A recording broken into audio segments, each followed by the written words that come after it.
And just one quick little story. In 2008, I felt that God led me to Eastern Ukraine and led me to a guy named Pastor Peter. And he had never done orphan ministry at all, but I found him on the website, on the internet, and I knew that he was a Christian church and that he would, had the same Christianity, same evangelical slant that I do. And he was one guy that said yes, out of a few that I wrote to. There were just a few that said yes. And so he and his wife took me to orphanages during the week that I was there. And they weren't that far. Some of them were maybe a half an hour away, some of them maybe 2-3 hours away, but they were in a day trip radius.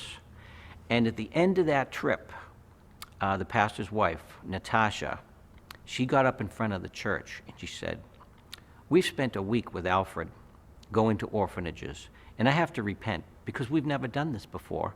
And here we are, we have these orphans right under our noses, and we haven't done anything." So she repented. I went home from that trip, came back on the next visit to Donetsk, and they had an orphan ministry.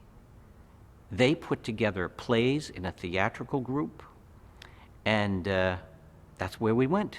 Instead of one car to the orphanage, now we had to take 3 vehicles because there was 18 people that were dressing up, doing plays, skits for the orphans, and they worked in my preaching, into their like a Christmas time. They would do, the Jesus, Mary, and Joseph story, and like that. So that's good. I really want the locals to do something. I can go for a short amount of time, but my hope and my prayer is that the local church will be church to these orphanages, that they'll visit them on a regular basis, they'll mentor them, they'll give them Bible lessons,